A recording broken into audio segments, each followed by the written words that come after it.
à l'appel des fils de l'ex-chef d'État.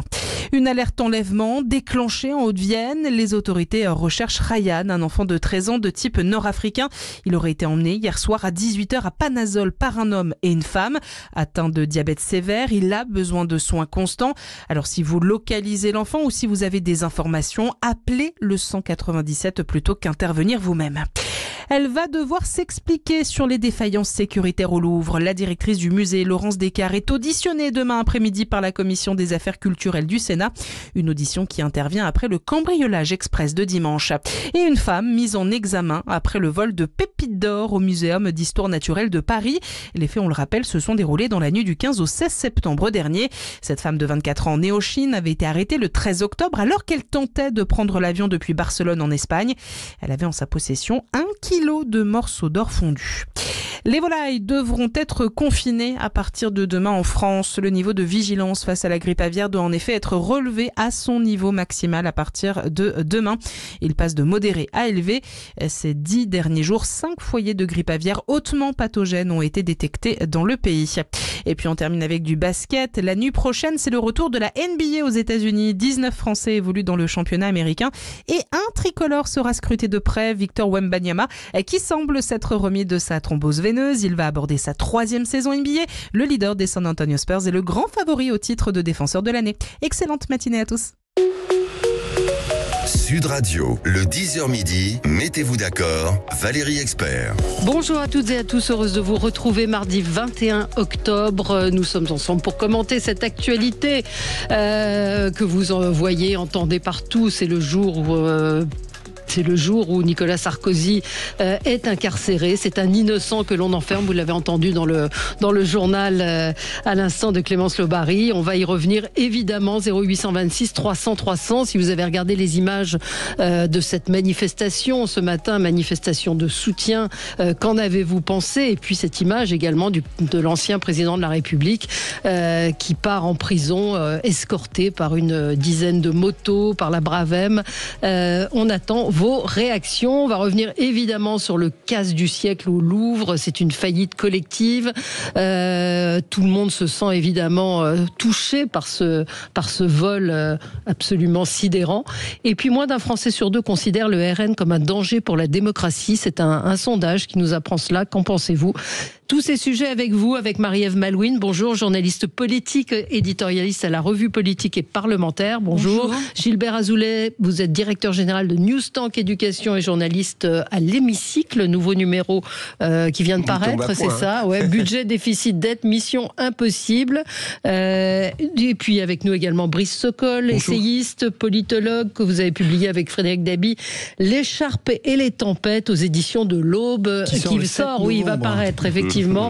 Le 7 novembre. Et puis Samuel Lafont, porte-parole de Reconquête. Bonjour Valérie, bonjour à tous. Et c'est votre patron qui lui publie un livre aujourd'hui même. Hein. Oui, la messe n'est pas dite et il y a une grande dédicace ce mercredi à Paris. Bon, très bien. À 18h. J'imagine qu'il fera une tournée en province. Oui. Voilà.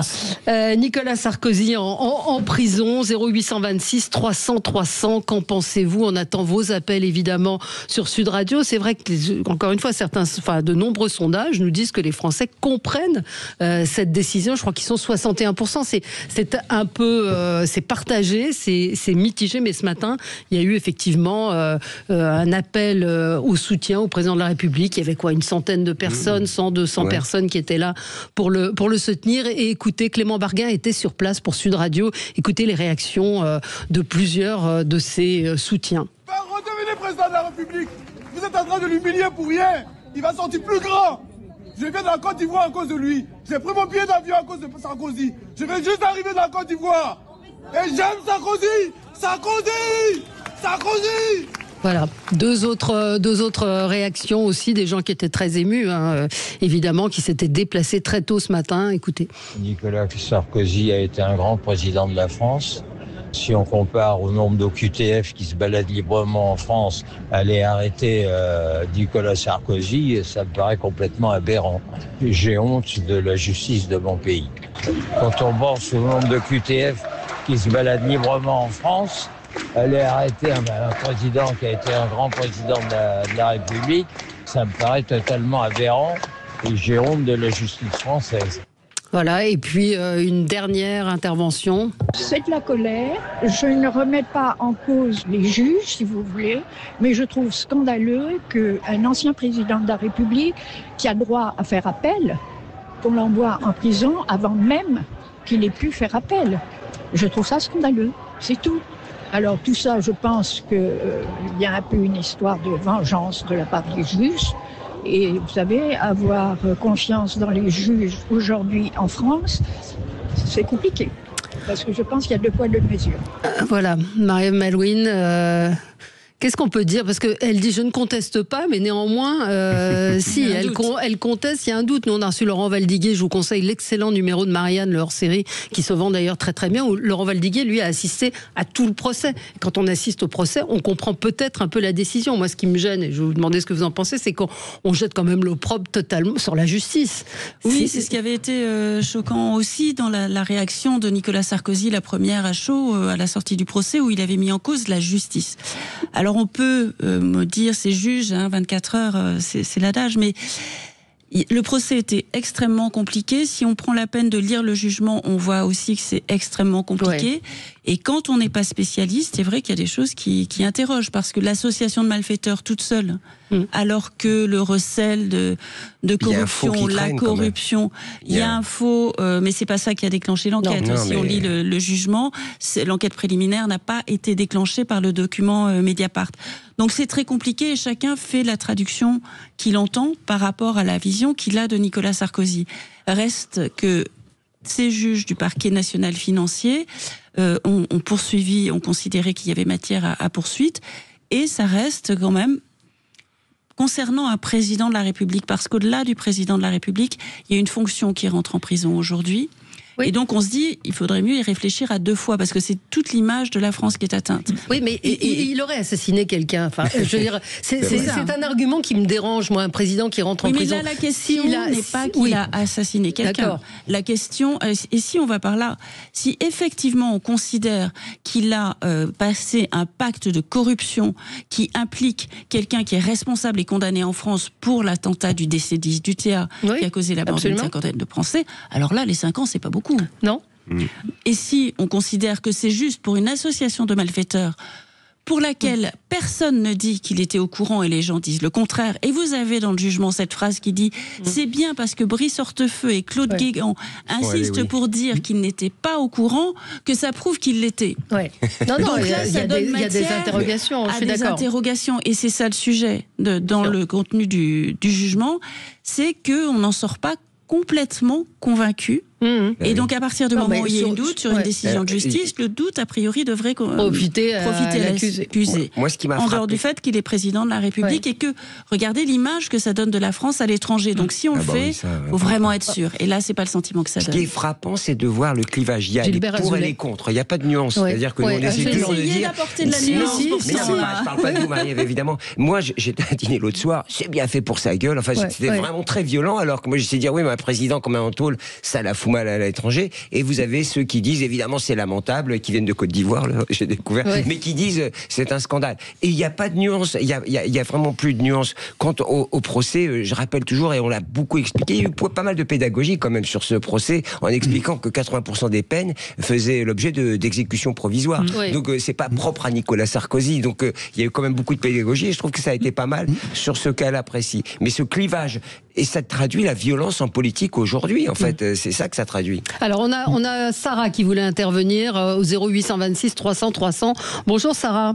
Bonjour à toute l'équipe. Bonjour, vous nous appelez de Paris. Vous avez vu les images ce matin, j'imagine, de Nicolas Sarkozy qui partait pour la prison de la Santé. Qu'est-ce que vous vouliez nous dire ? Moi, ce que je voulais dire, c'est qu'au-delà du fait que je suis pas une pro-Sarkozy, je suis pas, j'adhère pas vraiment à un parti quelconque, mais en tant que spectatrice de ce que l'on voit ces dernières années, il faut quand même être bête pour ne pas comprendre que toute cette magistrature, ces juges, cette politique, ces médias sont éminemment de gauche. Et que du coup, dès qu'on a le malheur, entre guillemets, d'être de droite, et alors là, a fortiori d'extrême droite, alors là, on est les fachos de service, on est laminé sur la place publique. Et en plus, même pas de la même façon. C'est-à-dire que la même chose se serait produite avec M. Hollande. Est-ce que la finalité aurait été la même? Je n'en suis pas sûre. Là, vous remettez en cause l'impartialité de la justice. Il y a eu un procès malgré tout. Ils étaient 3 juges à avoir jugé. Il y a eu 3 semaines, je crois, de procès, 39 jours. J'entends ce que vous dites. C'est un argument qui revient. Peut-être que Samuel Lafont veut réagir. Alors, il y a plusieurs sujets. Dans le sujet Nicolas Sarkozy, je pense que le plus important, sur le long terme, ce sera ce que vous avez dit à l'instant, c'est l'image de la France à l'étranger, où quand même, dans les autres pays, on s'interroge sur le fait qu'il y a un ancien président qui soit mis en prison.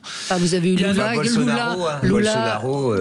est allé en prison. Oui, Lula, en Europe, je ne suis pas certain qu'il y en Europe, voilà. En Europe, ça va quand même marquer les esprits.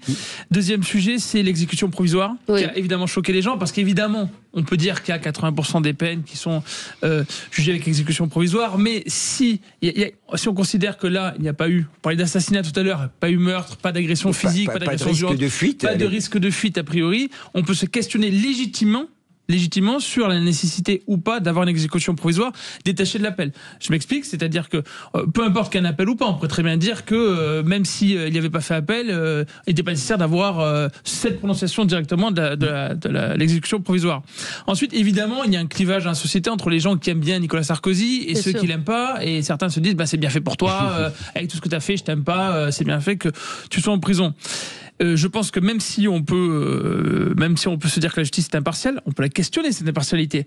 Et de très nombreux Français le font parce que vous savez que pendant des décennies, on a eu au sein de la magistrature française une intrusion de la gauche, de l'extrême gauche, qui a pris le pouvoir. On sait très bien que le syndicat de la magistrature, notamment, pas que, Nicolas Sarkozy, Éric Zemmour en a parlé dans son livre de la fin des années 90, Le coup d'état des juges, où il reprenait cette idée de gouvernement des juges à tous les niveaux, au plus bas niveau, au Conseil d'État, au niveau du Conseil constitutionnel. Donc on peut questionner quand même, et c'est le rôle c'est le rôle du politique, mais c'est aussi la liberté de chaque citoyen de questionner les décisions de justice.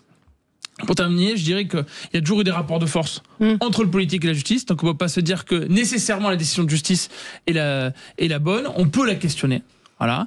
Il peut y avoir, je ne sais pas s'il y a vengeance des juges.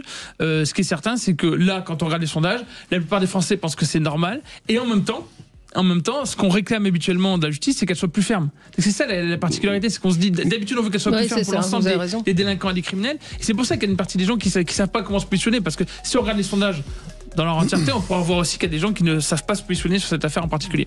On va y revenir dans un instant, et avec vous aussi, Brice Sokol. Est-ce que c'est une condamnation politique, comme nous le disait notre auditrice Sarah? Est-ce que vous avez été ému par ces images de Nicolas Sarkozy montant dans sa voiture pour partir à la prison de la Santé, où il est incarcéré depuis ce matin? À tout de suite, 0826 300 300. Sud Radio, mettez-vous d'accord, Valérie Expert. Sud Radio, parlons vrai.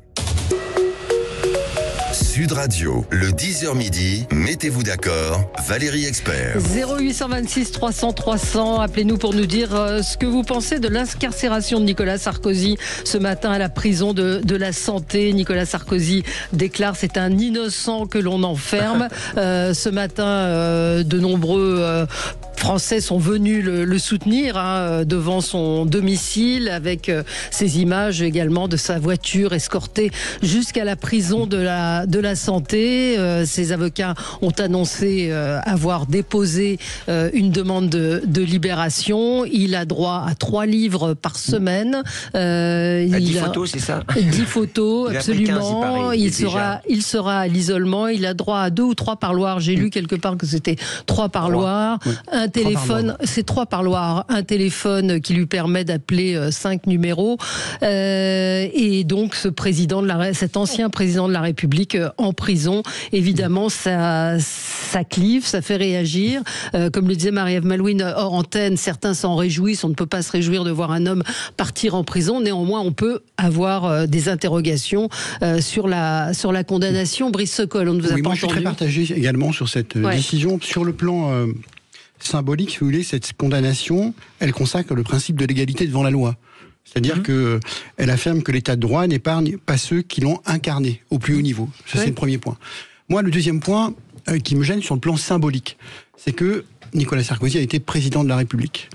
Et cette condamnation intervient à un moment dans le sillage, vous vous souvenez de l'année dernière de la polémique médiatique autour de la condamnation de Marine Le Pen, qui a été condamnée à 5 ans d'inéligibilité et à de l'exécution provisoire, ce qui la condamne des jurés, entre guillemets, pour être candidate à la prochaine élection présidentielle. Ce que je veux dire par là, c'est que tout ça, ces décisions successives, et je ne me prononce pas sur le fond, si vous voulez, entraînent une défiance, vous voyez bien, à l'égard du politique, mais aussi à l'égard de la magistrature. On est dans un moment où la confiance républicaine, elle n'est plus chez le politique national, elle n'est plus dans la justice, et je me demande où est la confiance républicaine, si ce n'est chez les élus locaux et dans la proximité.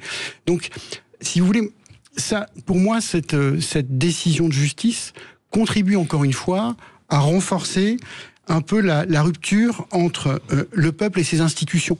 C'est en cela que ça me gêne. Et un président de la République, on l'a encore vu ce matin, c'est pas n'importe qui. Vous connaissez beaucoup de gens qui vont en prison avec une succession de motos, un cortège officiel. Ce que je veux dire par là, c'est que la fonction présidentielle, on est encore dans une monarchie républicaine, si je puis dire. Pour une majorité de Français, les Français font confiance en leur maire et à leur président de la République. C'est dans l'inconscient collectif des Français. Et quand vous avez un président de la République qui est mis en prison, symboliquement, c'est pas bon ni pour la France, ni pour ses concitoyens, et on le voit d'ailleurs dans les réactions à l'étranger. On est montré du doigt. Vous voyez, je lisais ce matin la presse britannique qui révèle, mais il y a vraiment un manque de confiance démocratique à l'égard du politique en France. À cela s'ajoute la crise politique que nous traversons depuis la dissolution de 2024, le fait qu'on ait un gouvernement qui n'ait pas de légitimité politique, le fait qu'on ait un parlement qui soit un peu balkanisé. Donc, si vous voulez, tout ça ne favorise pas la réconciliation entre le politique et les Français. Oui. Mais enfin, si je me fais l'avocat du diable, c'est qui a commencé. Il a été jugé dans l'affaire Bismuth, il a été condamné. Donc il y a un moment, oui, on n'envoie peut-être pas un président de la République en prison, mais on n'a pas envoyé effectivement François Hollande, on n'a pas envoyé aucun de ses prédécesseurs non plus. Jacques Chirac avait été condamné. Oui, il avait été condamné de mémoire. Non, mais j'essaye de nuancer, de dire s'il a commis une infraction, il a été jugé pour une infraction, pourquoi n'irait-il pas en prison ? Non, mais au nom de l'image de la France. Non, mais c'est au-delà de l'image, c'est la symbolique. Je vous assure. Symbolique, image, c'est la même chose. La symbolique, c'est encore plus fort parce que moi, je pense qu'on continue à nourrir un peu dans ce pays, à travers toutes ces décisions de justice diverses et variées, à travers le spectacle politique, un peu le populisme. Et tout ça me gêne parce qu'à un moment, on va payer l'addition. Mais là, en l'occurrence, la mise en scène de ce matin, enfin la mise en scène, ou en tout cas la façon dont il est parti en prison, va nourrir cela. Franchement, je regardais les images, c'est vraiment ridicule. On aurait dit le cortège du président de la République. Je sais pas, vous avez vu le cortège, c'était la même chose. Ou d'un condamné à mort. Enfin, c'est un peu ça dans certains médias. Ça, c'est de la communication, c'est de la mise en scène. Mais encore une fois, ça montre que c'est pas n'importe quelle personne qui rentre à la prison de la santé. Ce qui est intéressant de voir, c'est que chez les magistrats, il n'y a pas l'ombre d'un doute. C'est-à-dire que eux, ils confirment, ils affirment, il n'y a pas de voix divergente qui dit c'est vrai, on a un peu déconné en allant jusqu'au bout et en l'emprisonnant. Il y a une sorte d'alignement dans la corporation des magistrats et des juges qui est assez étonnante et j'avais envie de dire rassurante, parce que ça veut dire que chacun se tient au texte et à la loi. Et pour aller un peu contrairement à ce que vous dites, la loi, elle existe, elle est la même pour tout le monde. Si on va jusqu'au bout des choses, c'est la même pour Nicolas Sarkozy. C'est ce que je dis en début d'intervention. Ça projette, si vous voulez, un imaginaire d'un peu de déclin. Oui, bien sûr. Et puis, vous rajoutez ça, le Louvre, vous rajoutez... Vous voyez, mais si tu cherches des raisons de déprimer, il y en a plein. Non, mais il y en a plein, tu vois. Bien sûr. Mais c'est du point de vue des juges, ce qui est paradoxal, c'est que justement, ils poursuivent le même objectif par rapport à l'intégrité des acteurs politiques et ils disent il convient également d'assortir ces interdictions de l'exécution provisoire en considération du trouble exceptionnel à l'ordre public causé par l'infraction, d'assurer l'exigence de probité et l'exemplarité des élus. Donc justement, l'objectif des juges est de donner l'exemplarité des élus et ça produit l'effet inverse pour certains. C'est là où c'est peut-être que les juges ne devraient pas faire de politique. Et puis là, on vient de parler d'interprétation des textes. Vous savez que depuis des années, je le disais à l'instant, est dénoncé le fait que la magistrature soit très largement à gauche et donc politisée, et au sein de laquelle il y a des militants. Pour se défendre, beaucoup de magistrats aujourd'hui disent que le problème, c'est que ça vient pas de leur interprétation, ça vient des textes. Donc typiquement, si on ne peut pas en parler hors antenne, si on ne peut pas garder en prise enfermé des OQTF, si on ne peut pas rejeter certaines personnes, si on ne peut pas condamner davantage, ils nous disent systématiquement que c'est la faute du législateur et donc que finalement la balle est dans le camp de l'Assemblée nationale qui doit changer les textes. Mais quand les juges font ça, ils oublient ou ils omettent volontairement de dire qu'ils ont une interprétation qui est parfois excessif de la loi, que ce soit là simplement au niveau pénal, mais aussi au niveau constitutionnel. Quand on voit les décisions du Conseil constitutionnel qui va chercher des vieux textes, qui nous a fait son bloc de constitutionnalité, qui a créé ce bloc à partir de rien, et qui à partir de ce bloc créé par lui-même interprète au-delà de ce qu'il devrait interpréter, mais ça pose question, et les Français s'en rendent bien compte. On parlait tout à l'heure de la condamnation de Marine Le Pen, mais ça pose question, et je parlais d'Éric Zemmour tout à l'heure, pose question sur le rôle du juge par rapport au politique. Oui, il y a toujours eu cette opposition, mais les Français, ce qui regrettent, je pense, de plus en plus, c'est cette politisation extrême de la justice et le fait que, surtout quand on parle du Conseil constitutionnel, la démocratie soit prise aux Français, puisque finalement, ce sont des gens qui ne sont pas élus, des juges pas élus, qui se défendent souvent entre eux, qui interprètent les textes. Le fait est que ce sont les politiques qui ont fait la loi. Et les politiques, s'ils ont fait cette loi concernant l'abus de biens social, concernant les acteurs politiques, s'ils ont assorti d'inéligibilité et d'exécution provisoire, c'était justement pour des questions de moralité. C'était pour moraliser la vie politique. Peut-être qu'ils sont allés un peu loin et qu'ils ont donné des armes aux juges sur lesquels ils n'ont plus de pouvoir. Si les juges, le juge, il utilise ces armes. Après, c'est bien pour ça que concernant Sarkozy, il y a la possibilité de faire un appel et qui fait appel et on ne sait pas ce que ça donnera. Donc ça, la justice, elle permet ça. Simplement la loi. Il sera libéré dans 2 mois. Mais voilà, c'est l'exécution provisoire. Mais il peut contester le jugement en appel. Ça, c'est un droit qu'il a. L'exécution provisoire, ce sont les législateurs, donc les politiques, qui ont donné cette arme au juge. Le trouble à l'ordre public dont vous parliez, il faut quand même considérer que le juge, il interprète. On ne peut pas dire que le juge, il applique strictement la loi. Le juge interprète toujours la loi. C'est ça. Oui, mais il faut le rappeler. Quelques réactions. Véronique nous dit c'est juste indécent cette mise en scène. Il continue à faire de la politique.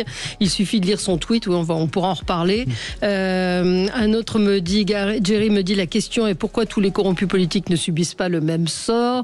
Des députés qui dealent avec des mineurs qui sont toujours libres, tout va bien, et un sénateur qui drogue sa collègue toujours en liberté. Bref, ça provoque évidemment des réactions et des comparaisons avec d'autres situations. On se retrouve avec vous dans un instant, 0826 300 300. On aura Laurent en ligne avec nous et vous, évidemment, également, si vous souhaitez réagir à l'incarcération de Nicolas Sarkozy ce matin. À tout de suite. Sud Radio. Parlons vrai. Parlons vrai. Midi, mettez-vous d'accord. Valérie Expert. Et on est de retour avec vous. Nous commentons l'incarcération de Nicolas Sarkozy aujourd'hui, 0826 300 300. Laurent est en ligne avec nous. Bonjour Laurent. Oui, bonjour Valérie, bonjour Sud Radio. Bonjour. Alors, qu'est-ce que vous nous appelez de Montpellier? Vous avez vu les images ce matin, j'imagine, sur les chaînes d'infos du départ de Nicolas Sarkozy pour la prison de la Santé? Oui, bon, c'est normal que sa famille l'entoure et bon, ainsi de suite. Ça, c'est tout à fait normal. Hein. C'est un homme comme les autres, donc il est soutenu par les siens. Et bon, voilà, je n'y aurais pas été, moi. Mais enfin, bon, peu importe.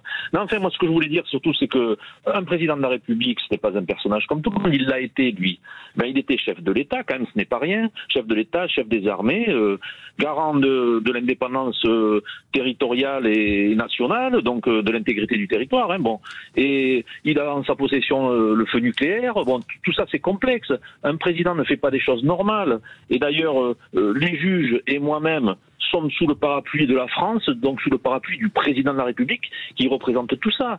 Donc on ne peut pas le juger d'une manière normale. Ce n'est pas un homme normal, le président de la République. Sa fonction n'est pas normale. C'est vrai. Bon, et oui, c'est comme ça. Mais les textes disent ça. Sinon, alors il ne faut plus de président. Il faut un gouvernement collégial de 1000 personnes et chacun dit ce qu'il veut. Voilà. Mais ce n'est pas l'Assemblée nationale, le président de la République. Il ne faut pas le traiter comme un personnage, comme un Français normal. Ce n'est pas un homme normal, voilà. Et pendant 5 ans, il n'a pas été normal. Mais s'il fait des choses anormales... Eh ben, mais non, pour nous c'est anormal, mais les intérêts de la France, on ne les connaît pas, vous ne connaissez pas tout ça, ni moi ni vous. On ne sait pas ce qu'il a fait avec Kadhafi, qu'est-ce qu'il a traité pour vendre des Rafales, pour après le... Rafale, il n'y a pas vendu. Pas bien. Ouais. Oui, non, donc vous dites que c'est pas normal, en tout cas, qu'ils soient incarcérés avant l'appel. Pardon. Et non. Et en plus, la justice va ne fait pas bien son travail, parce que comme ce n'est pas personnage normal, il doit y avoir un jugement particulier. Les intérêts de la France étaient en jeu quand il était au pouvoir. On ne sait pas ce qu'il a fait. Il a libéré des otages, souvenez-vous. Il avait fait libérer des otages, je ne sais où, là. Donc, il a fait des choses un peu particulières. Il a traité avec d'autres chefs d'État qui aussi, eux, défendent l'intérêt de leur nation. Donc, tout ça est très complexe. Après, c'est pour ça, les affaires sont bizarres. On ne les comprend pas. Même les juges ne les comprennent pas. C'est tout. Non, mais c'est la vérité. Non, mais là, on est au cœur de la problématique. Bah, oui, oui. Là, merci beaucoup, Laurent. Oui, vous voulez réagir? Oui, on est au cœur du sujet, c'est-à-dire que les magistrats n'ont pas le sentiment de mal avoir interprété la loi, n'ont pas le sentiment d'avoir mal fait leur boulot, et c'est tout le sujet de nos discussions et de nos échanges et de nos palabres aujourd'hui. Là, pour l'instant, d'abord, le président de la République, il doit libérer des otages, il doit vendre des Rafales, il n'en a pas vendu assez à mon avis, il doit vendre tout ce qu'on produit, et c'est son job, donc on ne va pas non plus le féliciter s'il a réussi dans cette mission. Et je dois dire que là, on est au cœur de la polémique. C'est ce que vous dites, Valérie, hein, il a été condamné pour ce qu'il avait fait. Hein. Oui. Bon. Non, la question, c'est est-ce que le président de la République est injusticiable comme les autres? Absolument, la question, elle est là. Moi, je pense que non, mais c'est comme les procédures de destitution qui ont été émises à l'époque à l'encontre de François Hollande au Parlement, ou aujourd'hui à l'encontre d'Emmanuel Macron. Moi, je trouve qu'affaiblir la fonction présidentielle de cette manière-là, même si le droit constitutionnel le permet, moi je trouve que à un moment on porte atteinte à nos propres intérêts. Donc voilà, la vraie question c'est est-ce qu'il ne faut pas une juridiction particulière qui pourrait juger d'un ancien président de la République? Je ne suis pas juriste. À quoi la haute cour de justice ça concerne pas ça. Ça dépend des délits en fait. Bah oui, ça dépend des délits. C'est des délits commis dans l'exercice de ses fonctions. Là, c'est ce dont on l'accusait, c'est ce qui avait été fait avant la présidence de la République. Donc ça rentre pas dans le sujet. Et ce qui lui est reproché, ce n'est pas son action de président de la République pour la France, c'est le financement, dans le cadre du financement d'une campagne qui a été éliminée. C'est ça le sujet. Moi, je pense que le président de la République doit être injusticiable comme les autres. Simplement, là, le sujet, c'est que le jugement est incompréhensible. Parce que ça concerne un faisceau de présomptions et il n'y a aucun aveu de quiconque. Personne ne l'accuse, puisque même Ziad Takieddine qui l'accusait, qui disait je lui ai remis une valise de billets. C'est pas la source la plus fiable. Ben voilà, le jugement dit non, les dires de M. Takieddine, on ne peut pas les croire, parce qu'il change beaucoup de versions, il a dit que Brice Hortefeux était à tel endroit, tel jour, ça a été démontré qu'il n'y était pas. C'est ça qui rend la chose compliquée concernant un président de la République qui est condamné pour un faisceau de présomption. Si on demande pourquoi est-ce que Nicolas Sarkozy a été condamné, association de malfaiteurs. Qu'est-ce qu'elle a fait, cette association de malfaiteurs? Là, on est embêté parce que, oui, il projetait de financer, mais on n'en a pas les preuves.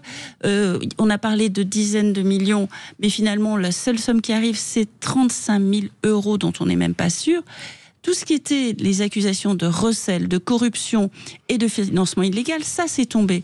Ne reste qu'une association de malfaiteurs pour un pacte de corruption qui n'est pas démontré.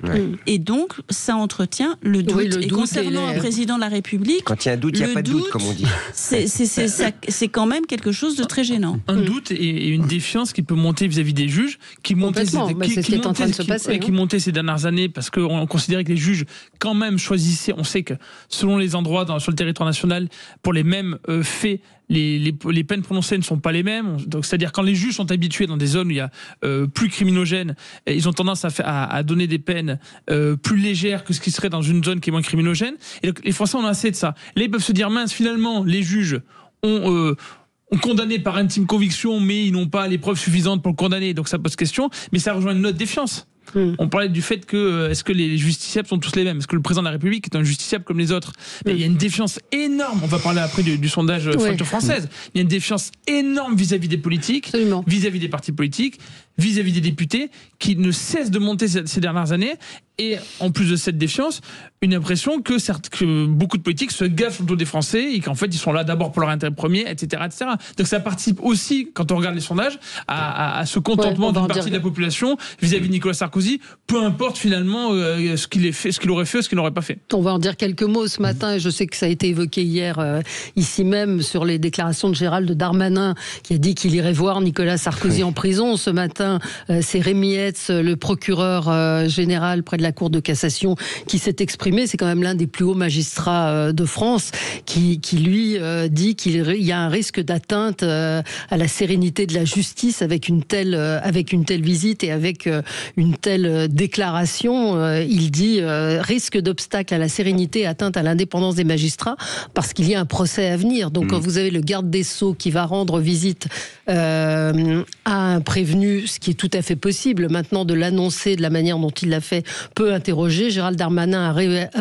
répondu ce matin sur X en disant s'assurer de la sécurité d'un ancien président de la République en prison, fait sans précédent, n'atteint en rien à l'indépendance des magistrats, mais relève du devoir de vigilance du chef d'administration que je suis. Ouais, il a été reçu par le président aussi. Oui, ça aussi. Aussi, c'est des signaux, des marqueurs qui disent un peu, qui vont dans le sens de ce que vous dites, c'est que ça nuance un peu toutes les décisions qui sont prises, et puis ça met en doute tous les jugements comme cela, et c'est vrai que ça alimente le débat, ça c'est sûr. Oui, Marie-Ève. Oui, c'est à double tranchant, parce que de l'autre côté, les magistrats étant indépendants en France, ça peut les encourager au contraire à être plus sévères ou avoir un regard plus sévère. Après, la deuxième chose concernant Gérald Darmanin, c'est qu'il faut voir le poids de Nicolas Sarkozy dans la vie politique française. C'est une personnalité, c'est pas qu'un ancien président de la République, c'est une personnalité. On voit, tout le monde va le consulter, le voir. Et puis il y a les gens qui suscitent des sentiments forts. Il y a ceux qui l'adorent. Et il y a ceux qui le détestent, c'est ce qu'il dit lui aussi. Et donc Gérald Darmanin, il fait partie de ceux qui, même s'il a été en désaccord, ont un sentiment très personnel vis-à-vis de Nicolas Sarkozy, comme toutes les personnes qui ont rencontré Nicolas Sarkozy. Il y a ses idées politiques et il y a le personnage. Il y a une force, un charisme, une carrure qui fait que tout cela, Gérald Darmanin, même s'il est garde des Sceaux, il ne peut pas rester humainement sans rien dire. On va commenter ce sondage. Effectivement, c'est un sondage, c'est une étude, en fait, Fracture française pour le monde, la Fondation Jean Jaurès, le Cevipof et l'Institut Montaigne. Donc, autrement dit, c'est quand même un sondage important qui passe en revue un certain nombre de points. Il y en a un qui est intéressant, c'est 47% des Français estiment désormais que le RN est capable de gouverner le pays, soit une hausse de 3 points depuis un an. Et le RN est le parti le plus proche de leurs préoccupations, 42%.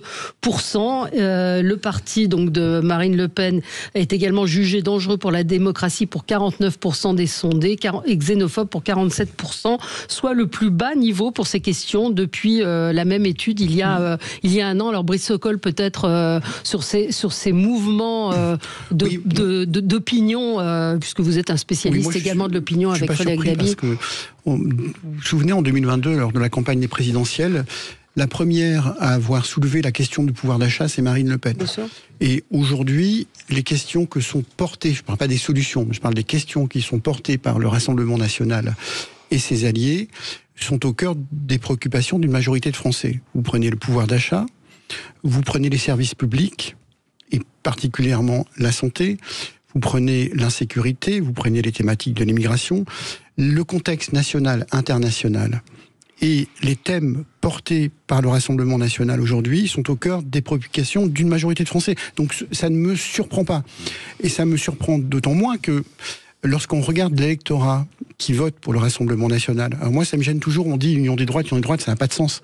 Parce qu'une partie de l'électorat qui vote pour le Rassemblement national, ce sont des ouvriers, des employés, des gens qui avant votaient plutôt à gauche. Voilà.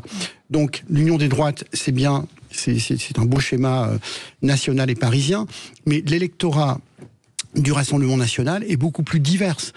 D'ailleurs, quand je discute moi avec des responsables syndicaux, je ne les nommerai pas, ils me disent, nous, dans nos syndicats, nous avons des gens qui votent aujourd'hui Rassemblement national, ce qui n'était pas le cas il y a 5 ans, il y a 6 ans, il y a 7 ans. Donc on voit bien que ces thématiques-là dépassent le cadre, j'allais dire, politique et institutionnel classique. Ouais. Mais moi, juste pour rebondir sur ce que vous disiez, Fabius disait au sujet du Front National à l'époque, bonne question, mauvaise réponse. Donc les réponses commencent à devenir de qualité en tout cas. C'est pour ça que vous parlez des mais moi, ce que je constate, c'est que les outrages du Front National qui se sont atténués, elles ont été largement compensées par les outrages de l'extrême gauche. Outrance, plus qu'outrage, non ? Les outrances, vous avez raison Valérie, merci de me reprendre. La maîtresse d'école est là. J'apprécie moyen. Ça peut être outrage aussi. Je vous accorde outrage. Les outrances, voilà, se sont compensés. Et finalement, quand j'ai reçu ce chiffre-là, je me suis dit finalement, ça s'est équilibré. Ce qui explique la remontée du Front National comme crédit, parce qu'après tout, ils sont pas pires que ce qui se passe de l'autre côté. On continue, on attend d'ailleurs vos réactions. Est-ce que vous pensez que le RN est capable de gouverner le pays? Est-ce que c'est le parti qui vous semble le plus proche de vos préoccupations? 0826 300 300, et je vous donnerai la parole bien évidemment dans un instant sur Sud Radio. À tout de suite. Sud Radio, mettez-vous d'accord, Valérie Expert. Sud Radio, mettez-vous d'accord, Valérie Expert. Et nous commentons l'actualité aujourd'hui avec, Marie-Ève Malouine, Samuel Lafont, Brice Sokol et Gilbert Azoulay. Nous revenions sur cette grande étude qu'on vous encourage à aller voir, Fracture française. Vous me disiez, Samuel, juste avant que c'était une étude qui vous passionnait chaque année parce que ça montre bien les mouvements d'opinion des Français. Et donc, nous intéressions à cette hausse de 3 points dans l'opinion des Français. Les Français estiment à 47% que le RN est capable de gouverner le pays. Là aussi, appelez-nous 0826 300 300. Alors, effectivement, moi, chaque année, je vais consulter, et j'invite les auditeurs de Sud Radio à consulter Fracture française. C'est très intéressant pour comprendre ce que pensent les Français dans leur ensemble, sur plein de sujets différents. Moi, j'ai noté plusieurs éléments que je trouve intéressants. Je vous les cite rapidement.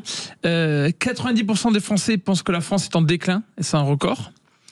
Mais une majorité a pensé que ce n'est pas irréversible, ce qui est important, 58%. 96% des Français, donc quasiment 100%, se disent mécontents ou en colère vis-à-vis de la situation du pays. Je vous parle à l'instant d'une chute de confiance, une confiance pour les députés qui est qu'à 20%, une confiance dans les partis politiques à 10%. C'est ridicule, vraiment, les partis politiques font partie des institutions les plus détestées dans le pays, il faut en avoir conscience.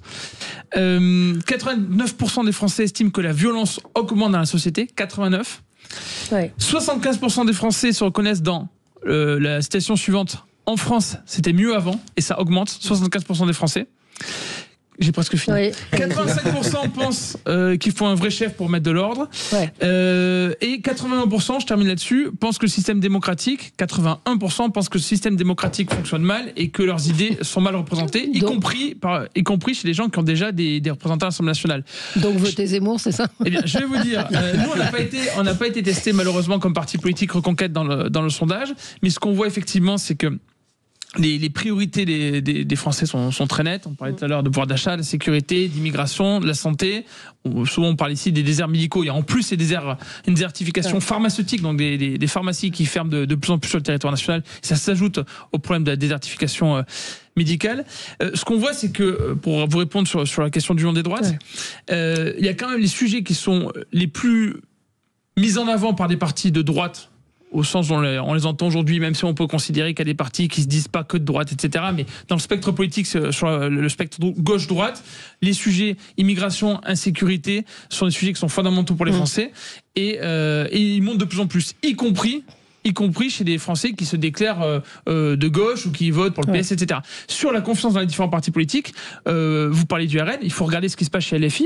La plupart des Français considèrent que LFI de Jean-Luc Mélenchon est un parti qui est dangereux pour la démocratie, y compris au PS. Y compris chez les socialistes, y compris chez les écologistes. Il n'y a plus que les électeurs LFI pour considérer que LFI n'est pas un danger pour la démocratie. Tout le reste des Français pensent qu'effectivement ils font cause d'un danger pour la démocratie. Ça s'explique très simplement. Ça s'explique par les mots de Jean-Luc Mélenchon, ça s'explique par un soutien qu'on voit parfois à des gens qui cassent, à des antifas, etc., à cette violence dans la société. On parle du RN. On parle du RN qui gagne des points, qui gagne une forme d'honorabilité depuis quelque temps. 3 points, c'est beaucoup. Dans un sondage, il se passe quelque chose. Marie-Ève Malouine, vous avez pas entendu. Ce qui est notable vraiment dans ce sondage, c'est que non seulement le Rassemblement national progresse, mais que les autres partis qui régressent, ils chutent totalement. Donc ça doit interroger. Sur le Rassemblement national, c'est vrai qu'on a toujours dit, et c'est pas nouveau, qu'il pose les vraies questions. L'enjeu, ce sont les réponses. Et le problème du Rassemblement national, et c'est peut-être pour ça aussi qu'il gagne des points, c'est qu'on a Marine Le Pen, qui est plutôt très à droite et sociale en même temps. Alors que Jordan Bardella, il est plus vers le libéralisme. Donc ça ouvre le spectre. et plus de personnes peuvent se reconnaître dans le diagnostic du RN. Mais là où ça va être compliqué, c'est quand on va proposer des réponses. Parce que le RN, d'un côté, Marine Le Pen dit la retraite à 60-62 ans, et de l'autre côté, il faut laisser des marges aux entreprises, supprimer les impôts sur les entreprises, et à la fin, comment on fait un budget? Et donc, le vrai sujet, il est là. C'est pas de l'union des droites, c'est pas est-ce que le Rassemblement... Ce sont les réponses. Qui sont, et je pense que les leaders politiques gagneraient à apporter des réponses qui sont les leurs, en entendant le diagnostic des Français, mais en arrêtant aussi de dire mais je propose ça parce que mes électeurs c'est ce qu'ils veulent. Il faudrait sortir de cette vision par rapport aux adhérents, mais avoir un projet pour tous les Français et réintroduire le sens de l'intérêt général. Et ça concerne aussi le Rassemblement national qui ne parle qu'à son électorat, même si cet électorat s'agrandit, ça le conduit à avoir des propos complètement contradictoires. Mais le fait que c'est du pain béni pour le RN de n'avoir jamais été au pouvoir. Parce que, après tout, même avec les filles, il y en a plein qui ont déjà été au pouvoir. Mélenchon le premier. Donc, ça veut dire aujourd'hui, mais quand Jordan Bardella, il a beau rôle de dire, oui, vous dites ça, mais vous pourriez pas. Il me dit, mais moi, je suis responsable de rien. Et d'ailleurs, cette petite musique qui consiste à dire, mais il faut essayer. Quel que soit d'ailleurs ce qu'on peut dire a priori du genre, ça marchera pas si on baisse l'âge de la retraite, ça marche pas si on baisse les impôts, ça marche pas. C'est-à-dire qu'on ne peut pas baisser les impôts et les dépenses en même temps. Mais je suis tout à fait d'accord avec toi. Mais eux, ils disent, mais attendez, laissez-nous faire. On n'a jamais fait. D'ailleurs, on ne peut pas reprocher à quelqu'un qui n'a jamais fait la situation telle qu'elle est aujourd'hui. Et c'est un peu le beau rôle qu'il se donne. Et c'est ça le sujet. Mais il y a quand même la question des réponses à apporter, ce que vous disiez. C'est pour ça que nous, chez Reconquête, on cherche au maximum à montrer qu'on a des réponses. D'accord ? Je vous invite à regarder le programme. Mais typiquement, on a mis sur un site qu'on vient de réserver, budget2026.fr, on a mis le contre-projet de budget qui est fait par Sarah Knafo. Je vous invite à aller voir, je ne vais pas vous faire tout le détail. Moi, je l'ai regardé, sur les 64 milliards qu'ils proposent, c'est compliqué. Moins 20 milliards en prélèvement obligatoire et moins 80 milliards en dépenses. Parce qu'effectivement, si on baisse les impôts, nécessairement, il faut faire des choix de baisse des dépenses publiques. Bah oui, forcément. Tu peux pas fermer 4000 agences comme ça, tu peux pas fermer Radio France et le privatiser, tu trouveras pas les 4 milliards nécessaires. Mais si, ce que je veux dire, c'est qu'il y a des choix à faire. Effectivement, la question tout à l'heure, c'était de dire, oui, le diagnostic c'est bien, mais après, qu'est-ce qu'on fait très concrètement? Et là, on doit couper. Et quand on coupe, tout le monde n'est pas forcément content, mais pour l'intérêt général, on doit choisir les endroits où en fait on considère que les dépenses sont les moins utiles, voire parfois qu'il y a des gaspillages.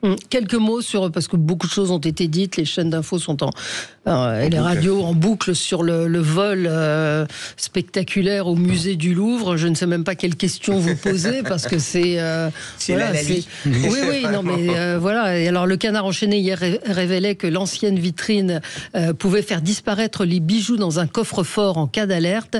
Et donc, il y a eu des nouvelles vitrines beaucoup plus modernes qui étaient nettement moins protectrices pour ces joyaux.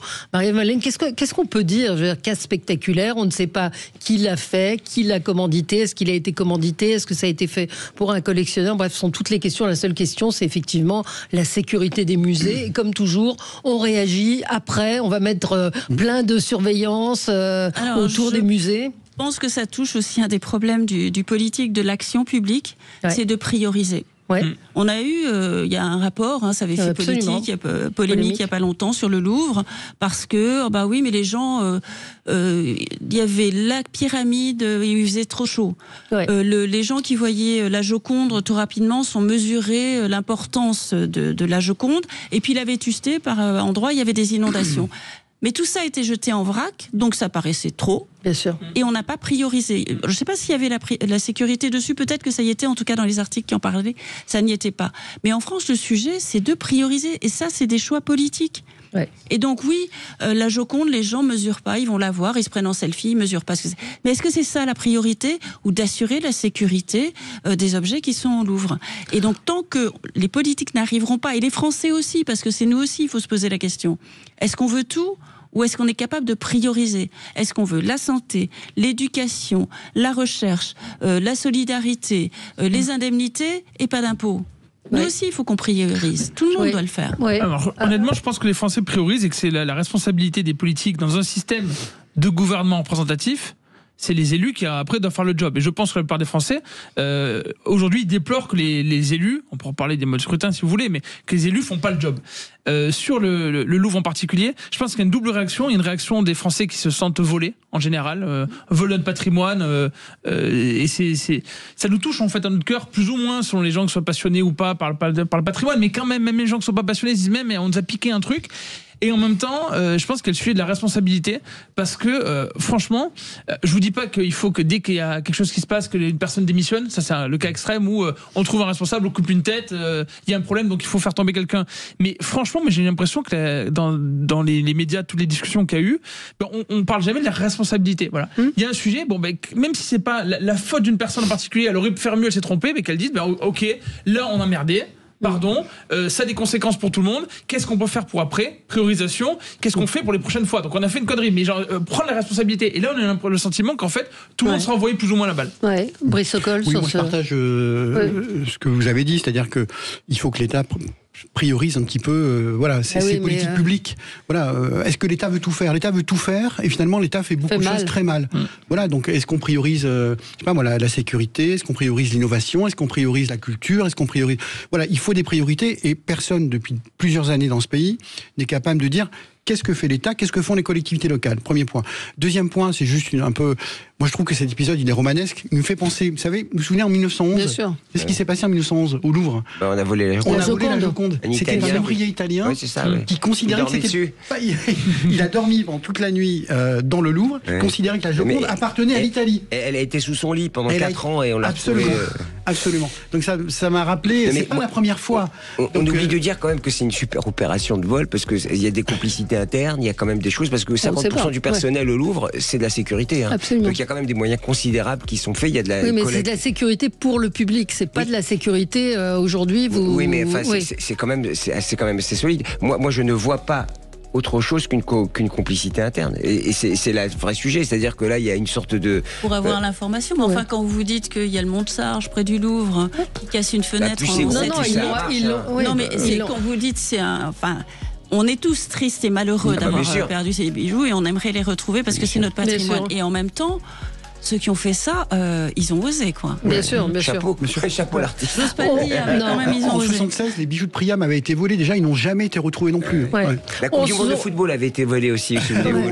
On l'a jamais retrouvée non plus. Allez, c'est l'heure des infos sur Sud Radio. On se retrouve dans un instant avec vos coups de cœur et vos coups de gueule. Et on va parler du budget, on va parler d'une montre, d'une très belle montre, celle de Louis Boyard, dans un instant.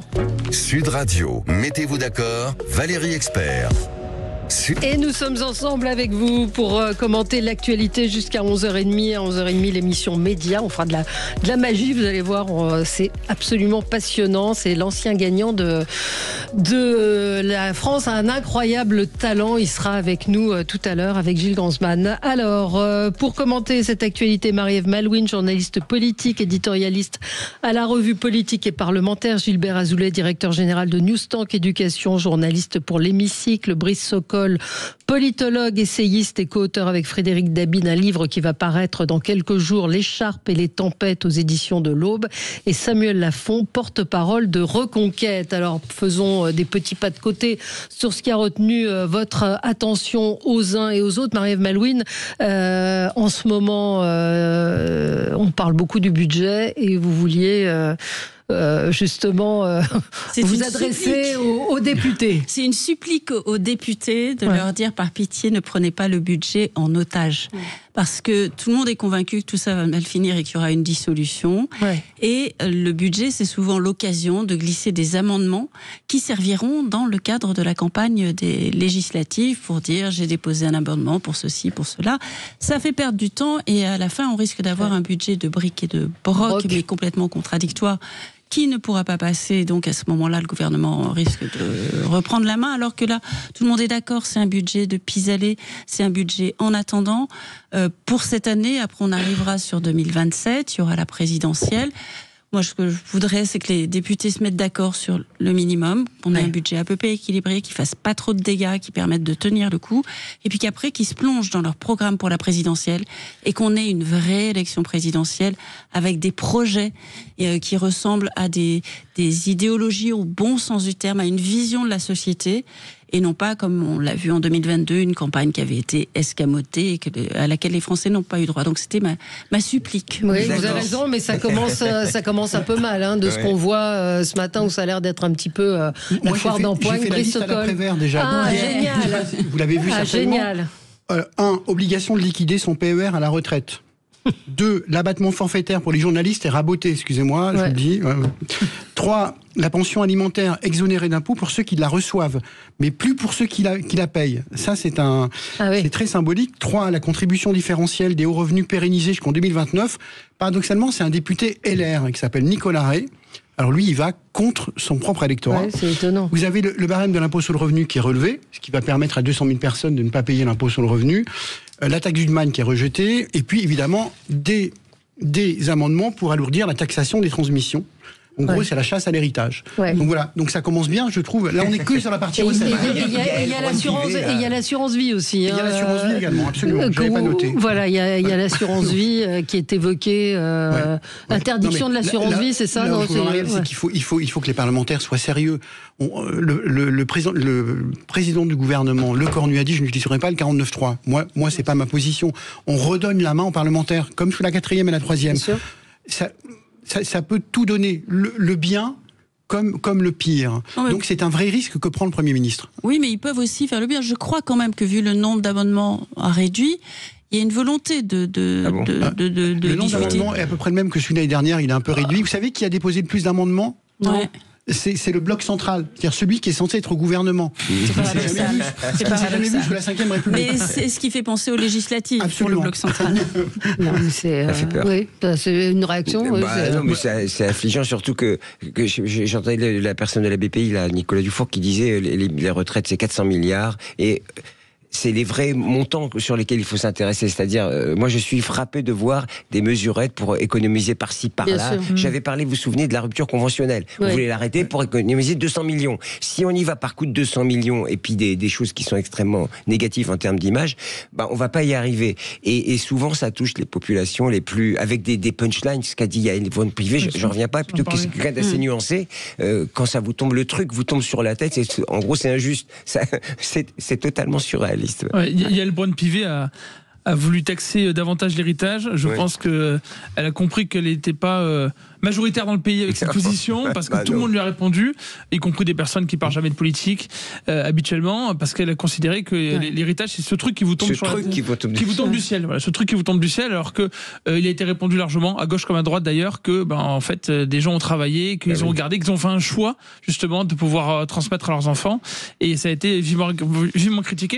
Moi, je voulais dans votre sens, c'est-à-dire qu'effectivement, je pense que là, on doit pouvoir en sortir rapidement et pouvoir avancer et pas rester dans des petites combines politiciennes, alors que beaucoup font le pari aujourd'hui d'avoir tout de suite une dissolution et essayer de se positionner pour les prochaines législatives. Sauf que si on raisonne comme ça, il ne se passera rien jusqu'à 2027. Juste une remarque sur l'héritage, parce que moi ça me révolte. Bien sûr, mais tout le monde. Vous savez que dans les années 70, il fallait 10 ans pour devenir propriétaire. Aujourd'hui, il en faut 23. C'est-à-dire que pour être un primo-accédant, c'est extrêmement difficile aujourd'hui. Et donc, si on a un peu d'argent qui vient de sa famille pour aider à acheter son premier logement, moi, je trouve que c'est pas négatif, surtout à un moment où le logement est en berne. Voilà, on a été taxé combien de fois? Dans les grandes villes, en plus, c'est extrêmement... Et puis on est taxé combien de fois? Oui, en plus on est taxé. Mais les droits de succession sont déjà taxés. C'est les petites successions qui sont exonérées. C'est les petites successions. C'est touché vraiment aux successions qui paraissent pas importantes, mais qui sont extrêmement importantes pour les gens qui... Bien sûr, ce sont des petites maisons de famille, des choses comme ça. Encore une fois, c'est la classe moyenne. Absolument, c'est ça. Toujours. C'est la plus nombreuse qui paye un petit peu, mais qui fait beaucoup à la fin. Gilbert, un coup de gueule? Oui, mon coup de gueule, c'était... Vous savez, alors, je suis un féministe, vous le savez, Valérie. Depuis 2016, chaque année, la newsletter féministe, Les Glorieuses, répond à la question: à partir de quand les femmes travaillent gratis? Je vais vous dire à partir de quand vous travaillez gratis. Ce sera le 10 novembre à 11h31. Et ça tient pas compte en plus du travail gratuit fait à la maison. Enfin, quelle différence entre les hommes et les femmes? Pourquoi est-ce que les femmes travaillent plus gratuitement ou moins que les hommes? Un salaire moyen sur l'année, si on faisait le salaire moyen, elle serait plus payée à partir du 14 Non, j'ai dit du 10 novembre. Du 10 novembre. Alors si je voulais être provocateur, je dis pour les hommes non plus, on ne tient pas compte du travail gratuit, parce que moi je travaille beaucoup pour mes enfants, pour faire manger. Mais bon, alors pour bien comprendre le sujet, si les femmes étaient rémunérées, je réponds à votre question, au même taux horaire que les hommes, tout en conservant leur revenu actuel, elles cesseraient symboliquement d'être payées le 10 novembre à 11h31. Et 22 secondes. L'an dernier, la date avait été arrêtée avec les chiffres de l'INSEE au 8 novembre à 16h48. On voit donc que les femmes ont gagné 2 jours. Pas de quoi pavoiser, mais ça progresse en 9 ans. Les femmes ont gagné 2 points. C'est pas négligeable, mais cette baisse de l'écart de rémunération est tout de même insuffisante. Car si on garde ce rythme, l'égalité salariale arrivera en 2163. Alors aujourd'hui, je précise que les femmes gagnent en moyenne 14% de moins que les hommes à temps de travail égal. Alors est-ce qu'il faut être pessimiste ? Peut-être pas. La directive européenne sur la transparence salariale annoncée début 2026 permettra de savoir combien gagnent les collègues en toute transparence. Vous avez vu l'index Pénicaud qui a moyennement marché. Les entreprises défaillantes ne pourront plus se cacher et c'est bien le problème. Le problème dans l'inégalité, c'est l'opacité. Dernier point sur les réseaux sociaux. Vraiment, c'est vraiment la plaie de notre société. Ça se lâche avec les messages du genre si elles gagnent au moins, c'est qu'elles le valent. Elles le valent bien. Ou que les hommes, si les hommes, en parce gros, qu'ils le valent bien. Et puis si elles trouvent des travaux où elles gagnent moins, c'est de leur faute. Moi, je dis une femme égale un homme et à compétence égale, le salaire doit être strictement le même. Oui, mais c'est vrai que vous avez raison, c'est un sujet que je voulais évoquer. Donc c'est la France qui doit transposer une directive européenne sur la transparence salariale d'ici 2026. Donc ça prévoit que les salariés, notamment les femmes, soient mieux informés sur la rémunération de leurs collègues pour réduire effectivement le voisin d'à côté. Oui, mais ça, la transparence, c'est pas du tout dans la mentalité française. Non, même dans la vie de tous les jours, personne ne dit combien il gagne. Aux États-Unis, c'est courant. Chez nous, on s'est caché. Mais on verrait à ce moment-là qu'on a une énorme différence. L'échelle des salaires en France est 14% selon une enquête. Entre les hommes et les femmes, en moyenne. Non, mais pas que entre les hommes et les femmes. Entre les plus bas salaires et les plus hauts salaires, l'écart est... il y a une différence énorme. Et le problème des salaires en France... et notamment c'est les femmes qui touchent les salaires les moins importants, et on a eu pendant le Covid, on a dit ces métiers indispensables, et puis après on dit ah oui mais qui pourrait vivre avec le SMIC, et puis qu'est-ce qui se passe? Rien. Et ça je pense que ça alimente une certaine colère, insatisfaction, parce que les salaires ne sont pas assez élevés en France. Je ne veux pas dire les bas salaires. Le travail, mais surtout dans les salaires les plus bas. Les métiers très féminisés, comme vous disiez. Et notamment les femmes, parce que ce sont souvent les femmes qui ont ces métiers-là. Ces métiers les plus... Deux choses. La première, c'est qu'effectivement, et ça a été dit, on se rappelle la crise des Gilets jaunes, mais on a entendu aussi également pendant le Covid, la question du reste à vivre. Les Français veulent vivre du fruit de leur travail, et en fait il y a une différence énorme entre le super brut, donc le coût réel pour le patron de l'employé, et ce qui touche à la fin du mois. Et plus vous avez en plus de dépenses qui augmentent, on a déjà parlé ici, l'électricité, le carburant, le logement, etc. Et bien plus vous êtes vous êtes pris à la gorge concrètement, et il y a des salaires qui sont évidemment beaucoup trop bas pour que beaucoup de Français puissent vivre.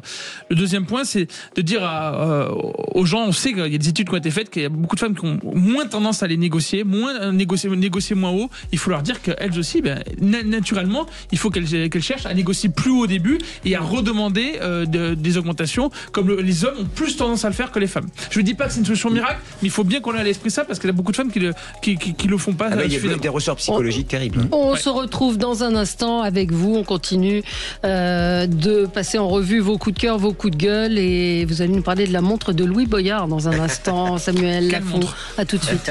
Sud Radio, mettez-vous d'accord, Valérie Expert. Sud Radio, parlons vrai. Cette semaine, rendez-vous avec Cécile de Ménébus et Philippe David dit mettez-vous d'accord, Valérie Expert. On est de retour avec vous sur Sud Radio. Alors, Gilbert, on a déjà eu le coup de cœur de Gilbert, c'est Samuel, un coup de gueule. Oui, vous l'avez peut-être déjà vu, Louis Boyard qui enlève sa montre à l'Assemblée nationale. Il croit être en dehors du champ des caméras, mais non. Il n'est pas en dehors du champ des caméras. On voit bien qu'avant une interview, pour faire son homme de gauche, près du peuple, il enlève sa montre. Il a plusieurs montres. Alors, je ne sais pas quel est le modèle exact de la montre. Les gens qui s'y connaissent très bien sont en train de chercher. Certains parlent d'une Rolex, et d'une Rolex assez chère. Je ne me prononcerai pas. En tout cas, on voit ce geste un peu déplorable qui a été commenté dans le monde entier, y compris Javier Milei, qui dit voilà, je vous fais pas en espagnol, mais c'est l'hypocrisie de la gauche. Fin. l'hypocrisie de la gauche partout dans le monde entier qui joue un rôle concrètement. Et là, Louis Boyard joue un rôle. Et je pense qu'on est qu'au début du bad buzz pour Monsieur Boyard. Oui, écoutez, effectivement, c'est une image assez saisissante. On voit que, oui, il la met dans sa poche pour la dissimuler. Je sais pas, une réaction, Marie-Ève Non, le problème, on ne sait pas quel est le modèle de la montre. Si ça se trouve, elle le grattait, il l'a enlevé. Pourquoi il la retire le problème, c'est que c'est tellement plausible que quelqu'un d'extrême gauche enlève sa montre parce qu'elle est trop chère et que ça correspond pas au discours qu'il va tenir publiquement. C'est tellement plausible. Et puis ça nous fait plaisir de pouvoir balancer. Voilà. On dirait un mari qui va enlever son alliance pour être dans une soirée. C'est du même niveau. Sauf que peut-être que le mari ne fait pas la leçon à tout le monde en expliquant qu'il faut taxer les riches et qu'il faut prendre de plus en plus à ceux qui travaillent. Donc je trouve ça déplorable. J'espère qu'il y aura que les internautes vont regarder et demander des comptes à Louis Boyard, qui va s'exprimer, qui va expliquer, trouver des raisons au fait de retirer sa montre avant une interview. Qu'est-ce qu'il fera la prochaine fois? Je sais pas, c'est quoi? C'est comme si quelqu'un arrivait avec un super smoking et que pour faire une interview, il se mettait en guenille pour jouer le nécessiteux. C'est ridicule et ça montre bien. En 2 chevaux à Matignon. Et je comprends d'ailleurs, pour terminer, que le vote populaire aujourd'hui ne soit plus du tout envers cette classe de gauche qui joue un rôle concrètement, qui joue pseudo-révolutionnaire, mais qui ne représente vraiment pas très bien le peuple. Brice Sokol, c'est un coup de cœur. Moi, c'est un coup de cœur, pour terminer l'émission. On parlait des musées. Moi, j'ai visité plusieurs musées régionaux qui sont extraordinaires et qui font beaucoup d'hybridation. Je pense les franciscaines de Deauville, je pense à l'atelier naval de 10 000 m² à Brest, qui a été complètement repensé avec de la multi-activité. Je pense au Muséum national d'histoire naturelle de Toulouse. Tous ces musées régionaux sont extraordinaires. Ils anticipent vraiment ce que va être le 21e siècle. C'est-à-dire des musées complètement hybrides. Et en fait, c'est tout le contraire de ce qu'on voit un peu dans nos musées nationaux. Donc je trouve que laisser aux régions cette initiative-là, c'est fabuleux. Et les musées nationaux, la directrice générale du musée Pompidou, qui est en travaux, disait « Nous allons nous inspirer de ces musées régionaux pour penser le Pompidou de demain ». Donc je trouve ça intéressant. Et ce qui est encore plus intéressant, c'est ce que disait la directrice des franciscaines de Deauville que j'ai vue. Elle disait si j'avais écouté les musées de France ou la direction régionale des affaires culturelles, jamais je n'aurais pu réaliser ce que j'ai fait aux franciscaines. Donc là aussi, que l'État fasse ce qu'il a à faire et qu'il laisse aux régions d'autres compétences. Donc, mais moi, ce que je trouve génial, c'est que ce sont les musées régionaux qui vont inspirer les musées nationaux.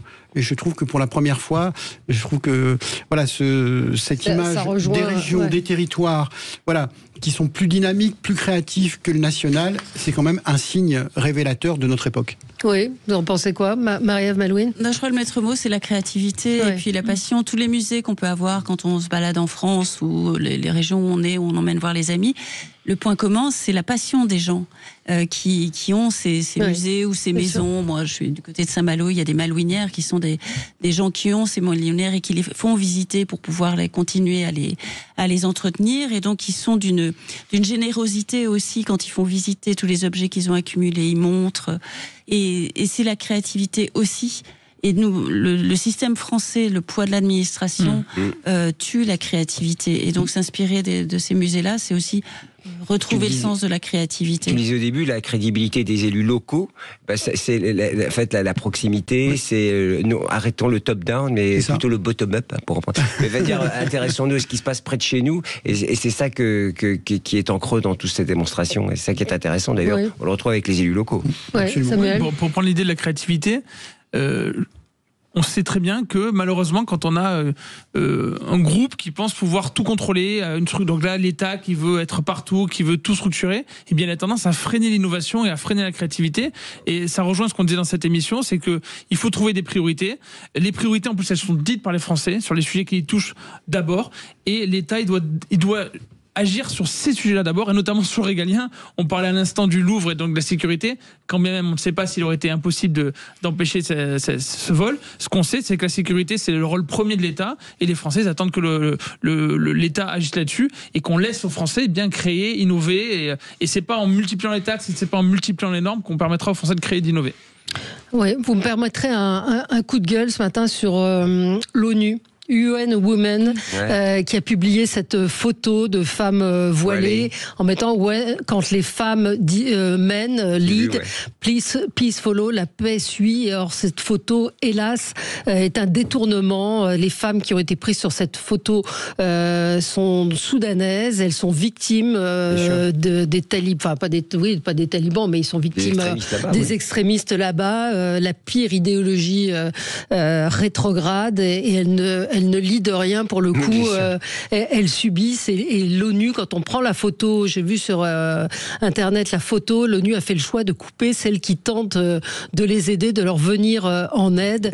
C'est UN for Women, et c'est scandaleux. L'ONU, c'est pas la première fois qu'ils sont border, et l'UNRWA l'a démontré. Où sont-ils pour les femmes afghanes? Où sont-elles pour les femmes afghanes? Où sont-elles au Congo, vers tous les pays, évidemment. Non, mais là, c'est détourner une photo, c'est absolument choquant. Je rappelle que Greta Thunberg a détourné une photo d'un otage israélien pour dénoncer le massacre.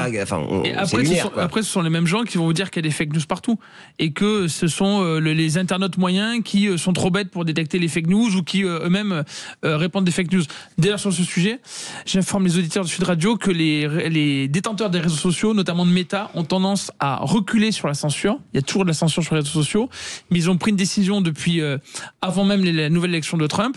Moi, je l'ai vu pendant les élections européennes. Il y avait une convocation de tous les partis politiques, et on voyait qu'il y avait une tendance à dire, et ça nous a été dit par Meta France, nous ne pouvons pas dire ce qu'est la vérité. Ce n'est pas le rôle de Meta de dire ce qu'est la vérité, ce qu'ils avaient essayé de faire pendant des années, et donc ils reculent là-dessus, et les seules actions maintenant qu'ils disent vouloir combattre, c'est les actions étatiques ou mafieuses de désinformation massive, mais pas le fait qu'il y ait quelqu'un qui publie des fausses informations sans le savoir. Vous aviez vu cette photo, Marie-Malouine? Je l'ai aperçue, mais j'ai pas vu mais ça m'interrogeait beaucoup, parce que je me demandais quel est le message d'aller chercher des femmes voilées pour dire que les femmes sont leaders. Ils l'ont fait. Elles amènent la paix. Donc quel est le message profond? C'est tellement antinomique, si vous voulez, la paix, la liberté, ça ne va pas avec le port du voile. Le voile ne peut pas être une émancipation, quel que soit le point de vue respectueux dont on se place. C'est pas possible de dire pas être un argument et que la paix arrive au moment où l'Afghanistan les met dans le coffre, relégués au rang du bétail, les femmes, parce qu'elles n'ont pas le droit. C'est vraiment une régression. Moi, je me souviens par rapport à moi j'aime beaucoup Elisabeth Badinter. Elle a défendu une conception de féminisme qui était humaniste. C'était universel. C'était une vision universelle des droits de l'homme et de la femme. Et aujourd'hui, cette vision de la femme est complètement spoliée, oubliée. Donc j'aimerais qu'on rappelle plus souvent les paroles et le combat qu'a mené à son époque, et qui pour moi est toujours d'actualité. Bien sûr, Elisabeth Badinter. Dans un instant, l'émission Média, on va recevoir un mentaliste. On dit plus magicien maintenant, parce que on n'est plus. Ça a beaucoup évolué. Il avait gagné la Nouvelle Star. Mathieu Stepson sera avec nous, et la France a un incroyable talent. Qu'est-ce que j'ai dit? La Nouvelle Star. Ah non, la France a un incroyable talent. Moi, je mélange un peu tout. Mathieu Stepson sera avec nous, et avec Gilles Gansman, évidemment. À tout de suite. Sud Radio.